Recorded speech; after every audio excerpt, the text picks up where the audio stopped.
देखो question number 31। अब देखो इसमें कुछ फॉर्मूले पूछ लिए। log 1 प्लस एक्स बराबर x minus x square by 2 plus x cube by 3 minus x 4/4। बिल्कुल सही है। log 1 प्लस एक्स क्या होता है? X minus x square by 2 plus x cube by 3 minus x 4/4।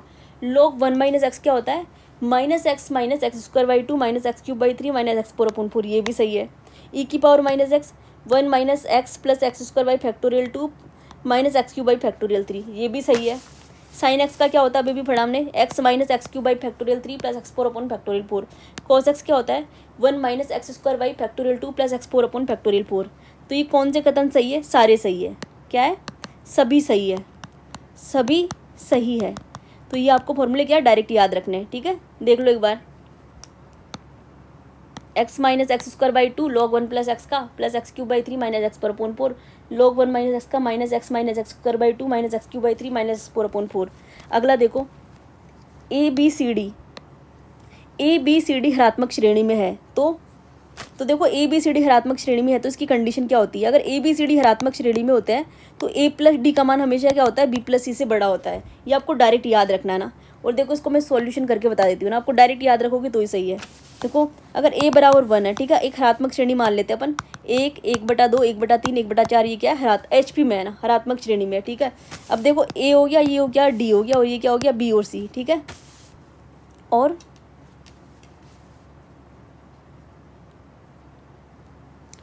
तो ए प्लस डी करो आप। 1 प्लस 1/4 है ना, और उसके बाद में बी प्लस सी 1/2 प्लस 1/3। तो हमेशा ये जो 5/4 आएगा, 5/4 और ये क्या आया? 5/6 ना। 5/4 का मान किससे बड़ा होगा? 5/6 से। यानी ए प्लस डी का मान हमेशा किससे बड़ा होगा? बी प्लस सी से। भले ही आप इस श्रेणी को चेंज करके देख लो, चाहे से आप कैसे देख लो, 1/4 1/3 1/2 एक करके देखोगे ना तो भी सेम कंडीशन बनेगी। तो आपको डायरेक्ट इसको याद रखना है। क्या इसका डायरेक्ट आंसर क्या हो जाएगा? अगर ए बी सी डी हरात्मक श्रेणी में है तो ए प्लस डी का मान हमेशा किससे बड़ा होगा? बी प्लस सी से। आपको डायरेक्ट याद रखना है ये। ठीक है, ये हमेशा ये कंडीशन फॉलो होगी। आगे क्वेश्चन नंबर 33। एच पी समांतर हरात्मक श्रेणी का 5वां पद, मतलब एच पी में कोई श्रेणी हरात्मक श्रेणी में, उसका 5वां पद 7 है, वह 7वां पद 5 है, तो 35वां पद याद करो। तो देखो अगर कोई श्रेणी एच पी में होती है ना, उसका पीवा पद अगर क्यू है, ठीक है, पीवा पद क्यू है और क्यूवा पद पी है, तो उसका जो आरवा पद क्या होता है? P Q upon R. आरवा पद क्या होता है? P Q upon R. और तो अगर आर की जगह पी क्यू हो, आर बराबर क्या हो? पी क्यू, तो उसका पी क्यू पद क्या हो जाएगा? P Q upon P Q यानी 1। समझ में आया? कोई हरात्मक श्रेणी है एच पी, उसका पीवा पद क्यू है, क्यूवा पद पी है, तो उसका आरवा पद क्या होता है? पी क्यू अपॉन आर होता है। क्या होता है? P Q upon R. तो और पी क्यूवा पद क्या होता है? 1 होता है। तो देखो इसका 5वां पद क्या है? 7, और 7वां पद क्या है? 5, और पी क्यूवा पद यानी क्या पूछ रहा है? 35वां पद, यानी पी क्यूवा पद क्या हो जाएगा? 1। देखो इसके हिसाब से डायरेक्ट आंसर क्या हो जाएगा? 1। और चाहे से आप ऐसे भी कर सकते हो, टी 35 बराबर टी आरवा पद क्या हो जाएगा? पी क्यू अपॉन आर होता है ना, तो पी तो क्या है? 7, 7 × 5/35, 35/35 आंसर 1। तो इसका आंसर कितना हो गया? 1। समझ में आया? इसका आंसर कितना हो गया? 1। आंसर क्या है? 1। ठीक है, डायरेक्टली आपको याद रखना पी एच पी का पीवा पद क्यू, क्यूबा पद आर हो तो इसका आरवा पद क्या होता है? क्यूबा पद पीवा पद क्यू, क्यूबा पद पी, तो आरवा पद क्या होगा? P Q upon R. तो पी क्यूबा पद क्या हो जाएगा? 1 हो जाएगा। ठीक है, तो इसका आंसर हो गया 1। अगला क्वेश्चन देखो। एच पी में प्रथम पद हरात्मक श्रेणी में प्रथम पद 1/5 व दूसरा पद 1/7 हो तो 8वां पद याद करो। तो देखो एच पी का पहला पद क्या है? 1/5। ठीक है, प्रथम पद 1/5 और दूसरा पद क्या है? 1/7। अगला पद 1/7, यानी श्रेणी कैसे बन रही है? 1/5 1/7 डैश डैश, आगे मुझे नहीं पता क्या है। तो ये क्या है? एच पी में। तो समांतर श्रेणी क्या होती है? हरात्मक श्रेणी एच पी की उल्टी होती है। ए पी या समांतर श्रेणी क्या होती है? एच पी या हरात्मक श्रेणी की उल्टी होती है। तो 1/5 का 5 हो जाएगा, 1/7 का 7 हो जाएगा, 5 7। ठीक है, तो एच ए पी से तो हम बना सकते हैं आगे का पद 5 और 2 7। यहाँ पे सार्वंतर क्या आ रहा है? सार्वंतर डी बराबर क्या आ रहा है? 7 में से 5 गए 2, यानी देखो यहाँ पे क्या जुड़ रहे हैं?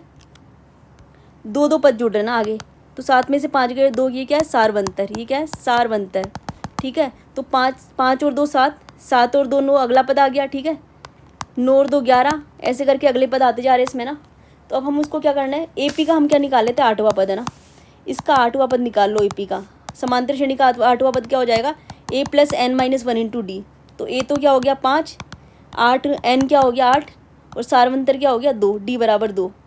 तो कितना आ गया 7 दूनी 14 और 5 19। तो ए पी का अगर आठवां पद 19 है तो एच पी का आठवां पद कितना हो जाएगा, उसका उल्टा। एच पी का आठवां पद क्या हो जाएगा 1/19। तो अपना आंसर क्या आ गया 1/19। समझ में आया।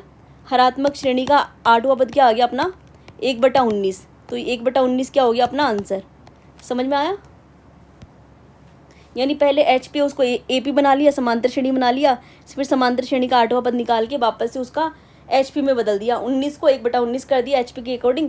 तो एच पी का आठवां पद क्या आ गया 1/19। अपना आंसर क्या आ गया 1/19। अगला क्वेश्चन देखो, समांतर श्रेणी का पीवा पद क्यू है ना, पीवा पद क्यू है और क्यूवा पद क्या अपना पी है ना।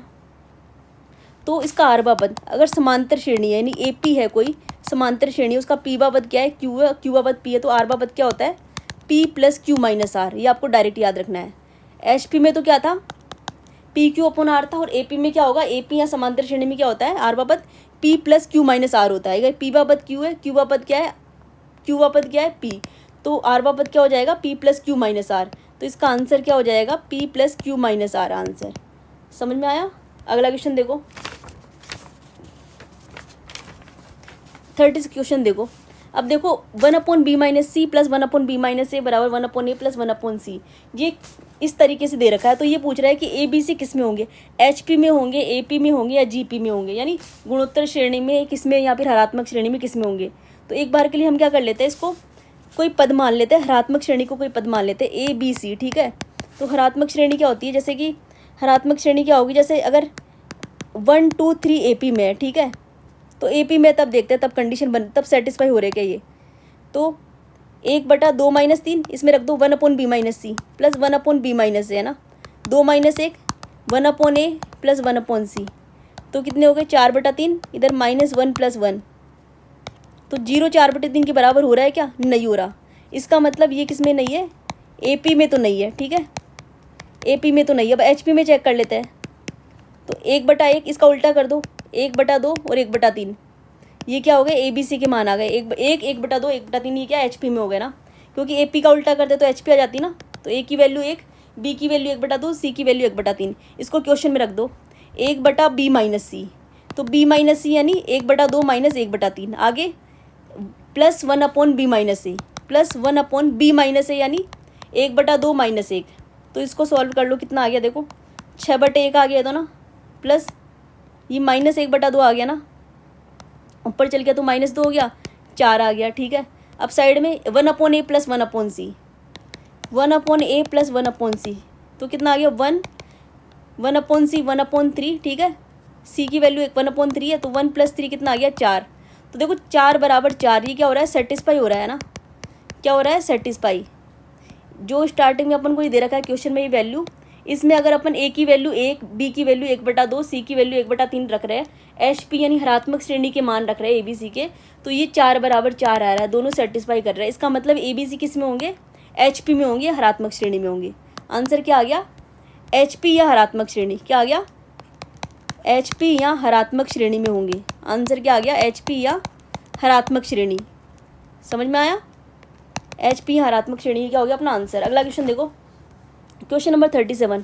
किसी ग्रुप जी का एक अरिक्त उपसमुच्चय एच एक उपग्रुप होता है।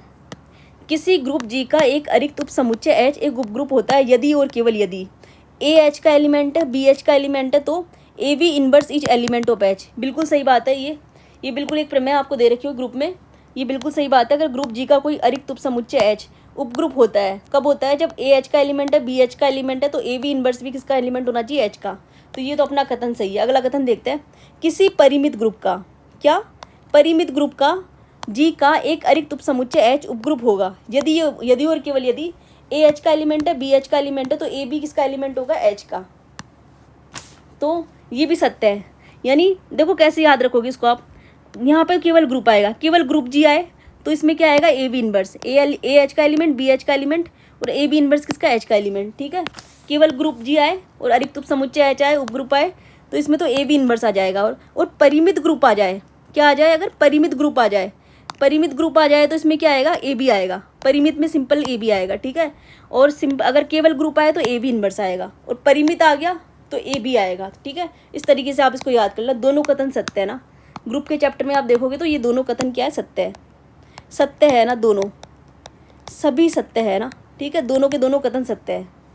ठीक है, आपको डायरेक्ट याद होनी चाहिए दोनों थ्योरम। परिमित, अगर यहाँ पे देखो एक वर्ड है, ये वर्ड नहीं आएगा ना तो गलत हो जाएगी। ये जो परिमित ग्रुप आ रहा है ना, इसमें तो केवल ग्रुप आ रहा है, इसमें केवल ग्रुप आ रहा है तो ए बी इनवर्स। यहाँ पे परिमित ग्रुप आ रहा है, परिमित ग्रुप आ रहा है तो ए बी आ रहा है। समझ में आया? अगला देखो, चार कोटि का प्रत्येक ग्रुप क्रम विनिमय होता है। यानी चार कोटि का प्रत्येक ग्रुप क्रम विनिमय होता है। यानी उस ग्रुप में अगर चार अवयव है तो यानी वो चार कोटि का, चार ऑर्डर का हो गया। अगर कोई चार कोटि का ग्रुप है तो वो क्रम विनिमय होता है। बिल्कुल सही बात है, चार कोटि का प्रत्येक ग्रुप क्या होता है, क्रम विनिमय। यानी एक ऐसा ग्रुप जिसमें केवल चार अवयव है ना, जिसकी कोटि चार है, तो वो हमेशा क्रम विनिमय होगा। ये बिल्कुल एकदम सही बात है। और तत्समक अवयव का प्रतिलोम वो स्वयं होता है। यानी तत्समक अवयव है, जैसे 1 ओमेगा ओमेगा स्क्वायर, ये गुणा है। ठीक है, कोई ग्रुप है ना ये, तो इसका प्रतिलोम, तो तत्समक अवयव यहाँ पे एक है, तो एक का प्रतिलोम क्या होगा, एक को किससे गुणा करेगी, तत्समक अवयव मिल जाए एक से ही करेंगे, तो तत्समक अवयव का प्रतिलोम यानी 1 का इन्वर्स यहाँ पे क्या होगा, 1 ही होगा।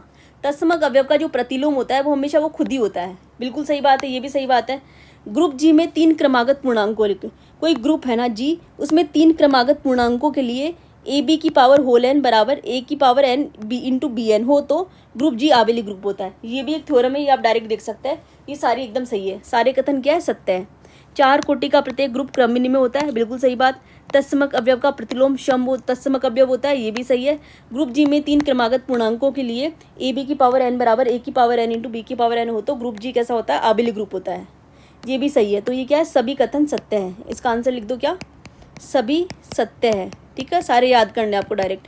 अगला क्वेश्चन देखो, अब देखो ये शिक्षण विधि आ गई। शिक्षण विधि वह प्रणाली है जिसके द्वारा विषय वस्तु को व्यवस्थित करके निष्कर्ष प्राप्त करते हैं। ये किसका कथन है, शिक्षण विधि वह प्रणाली है जिसके द्वारा विषय वस्तु को व्यवस्थित करके निष्कर्ष प्राप्त करते हैं। किसका कथन है, तो देखो ये किसका कथन है,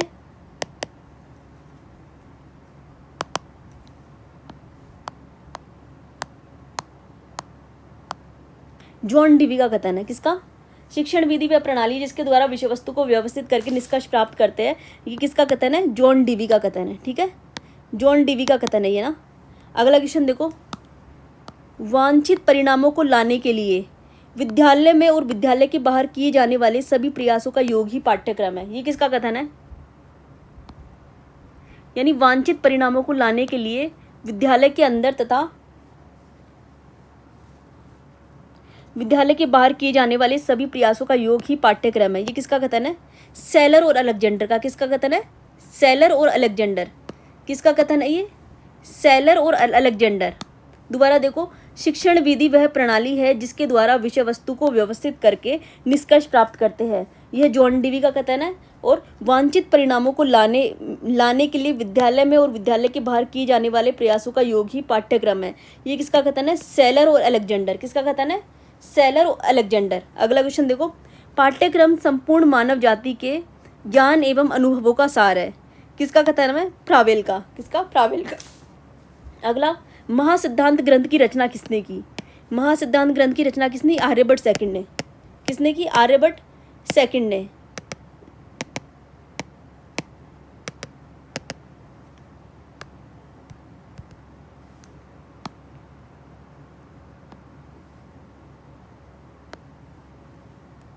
महासिद्धांत ग्रंथ की रचना किसने की, आर्यभट्ट सेकंड ने। ठीक है, अगला देखो,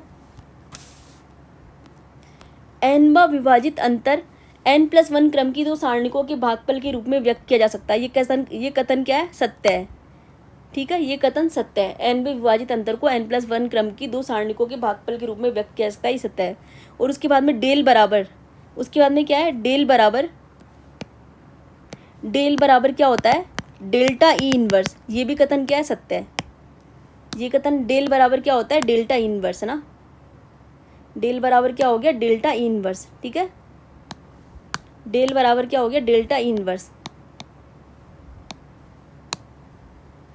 ठीक है, तो ये कथन भी क्या है, सत्य है ना। डेल बराबर क्या होता है, डेल बराबर क्या होता है, डेल्टा ई इनवर्स। वैसे इसको अपन क्या बोलते हैं, इसको डेल्टा बोलते हैं वैसे जनरली। डेल्टा बोलते हैं, और इसको क्या बोलते हैं, इन्वर्टेड डेल्टा, यानी उल्टा इन्वर्टेड डेल्टा इसको बोलते हैं।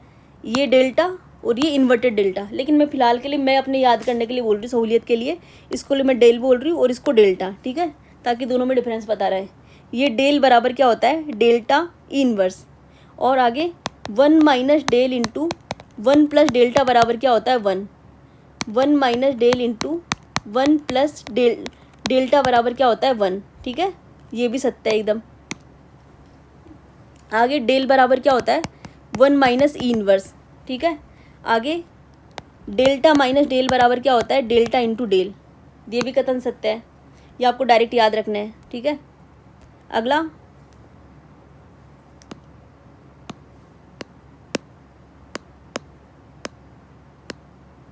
ई बराबर 1 प्लस क्या होता है, ई बराबर 1 प्लस डेल, 1 प्लस डेल्टा, ठीक है, ई बराबर 1 प्लस डेल्टा। आगे सिद्धांत शिरोमणि पुस्तक की रचयिता कौन है, सिद्धांत शिरोमणि पुस्तक की रचयिता कौन है, भास्कराचार्य सेकंड।